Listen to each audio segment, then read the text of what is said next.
ना शराब बांटी ना ही बकरा काटा, दो दोस्तों के साथ किया प्रचार, चुनाव जीता हिमाचल का पत्रकार। नमस्कार, न्यूज़ चलाव हिमाचल में एक बार आपका फिर से स्वागत है। आप कहां से यह वीडियो देख रहे हैं कमेंट करके ज़रूर बताएं और चैनल पर पहली बार आए हैं तो चैनल को सब्सक्राइब करना ना भूलें। पंचायत चुनाव में अक्सर बड़े बड़े चुनावी प्रबंध, समर्थकों की भीड़, वाहनों के काफिले और धनबल की चर्चा सुनने को मिलती है। मगर सिरमौर जिले के एक युवा पत्रकार ने इन परंपरागत धारणाओं को चुनौती दी। हिमाचल का पत्रकार जीता चुनाव। उन्होंने ये साबित कर दिया है कि अगर जनता का भरोसा साथ हो तो सीमित संसाधनों के साथ भी चुनाव जीता जा सकता है। वार्ड नंबर 4 बढ़ाना से बीडीसी सदस्य चुने गए युवा पत्रकार जयप्रकाश तोमर की जीत आज पूरे क्षेत्र में चर्चा का विषय बनी हुई है। बिना तामझाम के जीता। जयप्रकाश तोमर ने चुनावी मैदान में उतरते समय ना तो किसी बड़े प्रचार अभियान का सहारा लिया और ना ही भारी भरकम चुनावी खर्च किया। उन्होंने बेहद सादगी के साथ चुनाव प्रचार शुरू किया। दो दोस्तों के साथ किया प्रचार, कुछ पोस्टर तैयार करवाए और अपने दो मित्रों गौरव तथा महेंद्र के साथ गांव-गांव और घर-घर जाकर लोगों से संपर्क साधा। जनसंपर्क के दौरान उनका जोर विकास, पारदर्शिता और जनहित के मुद्दों पर रहा। जयप्रकाश तोमर की अपील। चुनाव प्रचार के दौरान जयप्रकाश तोमर लगातार लोगों से यह अपील करते रहे कि मतदान किसी लालच या अस्थायी लाभ को देखकर नहीं बल्कि क्षेत्र के भविष्य को ध्यान में रखकर किया जाना चाहिए। उन्होंने मतदाताओं के सामने विकास की सोच की प्राथमिकता देते हुए बात रखी और अपने विजन का साझा किया।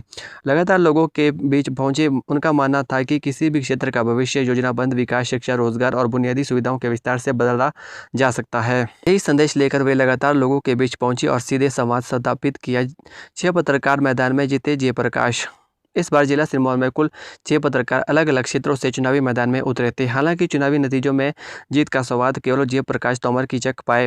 यह उपलब्धि इसलिए भी खास मानी जा रही है क्योंकि उन्होंने चुनाव लड़ने का फैसला भी मतदान से करीब 15 दिन पहले ही लिया था। कम समय में चुनावी रणनीति तैयार करना, लोगों तक पहुंचना और समर्थन जुटाना आसान नहीं था, मगर उन्होंने उस चुनौती को रूप में स्वीकार किया और लगातार जनसंपर्क अभियान जारी रखा। कई जगह की अफवाहें फैली। चुनावी सफर उनके लिए बिल्कुल आसान नहीं रहा। चुनाव के दौरान क्षेत्र में उनके खिलाफ विभिन्न तरह की चर्चाएं और अफवाहें भी फैलाई गई। गांव और जातीय समीकरणों को लेकर भी माहौल बनाया नहीं भटकने दिया। उन्होंने इन विवादों से उछलते हुए बजाय अपना पूरा ध्यान जनता के बीच रहने और अपने मुद्दों को पहुंचाने में केंद्रित रखा। उनकी रणनीति साफ भी थी कि जितना अधिक संभव हो लोगों से सीधा मिलना और अपने विचारों को सामने रखना। पत्रकारिता से बनी पहचान, बनी ताकत। जयप्रकाश तोमर पिछले करीब 10 वर्षों से पत्रकारिता के क्षेत्र में सक्रिय है। इस दौरान उन्होंने क्षेत्र की समस्याओं, जनहित के मुद्दों और स्थानीय लोगों की आवाज़ को मंच देने का काम किया। वर्षों की पत्रकारिता ने उन्हें गाँव-गाँव तक पहचान दिलाई और लोगों के बीच एक भरोसेमंद छवि बनाई।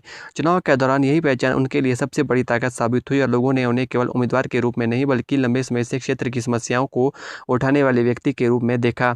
सीमित संसाधन लेकिन मजबूत हौसला। चुनावी मुकाबले के दौरान संसाधनों की कमी भी उनके सामने एक बड़ी चुनौती रही।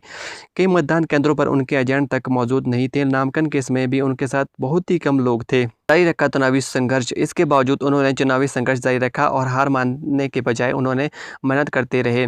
उनके समर्थकों का कहना है कि यही संघर्ष और ज़मीनी जुड़ाव आखिरकार में उनकी जीत की वजह बना। 73 मतों से दर्ज की जीत। मतगणना पूरी होने के बाद घोषित परिणामों में जयप्रकाश तोमर ने अपने निकटतम प्रतिद्वंदी को 73 मतों के अंतर से हराकर जीत हासिल की। जैसे ही परिणाम सामने आया, समर्थकों में खुशी की लहर दौड़ गई। जोर शोर से हुआ स्वागत। जयप्रकाश तोमर की जीत की खबर फैलते ही गाँव के काफ़ी लोग उनके स्वागत के लिए उमड़ पड़े। लोगों ने काफ़ी जोर और शोर से जयप्रकाश तोमर का स्वागत किया। ढोल नगाड़ों की गूंज और उत्साह से भरे माहौल ने जीत को यादगार बना दिया। बेहतरीन पत्रकार है जयप्रकाश। अपनी पत्रकारिता करियर में वह दैनिक जागरण, तहलका सहित कई प्रतिष्ठित मीडिया संस्थानों से जुड़े रहे। वर्तमान में वह ईटीवी भारत में जिला सिरमौर स्टिंगर के रूप में कार्यरत है। इसके साथ ही पत्नी राधा देवी के सहयोग से एक डिजिटल समाचार मंच का संचालन भी कर रहे हैं।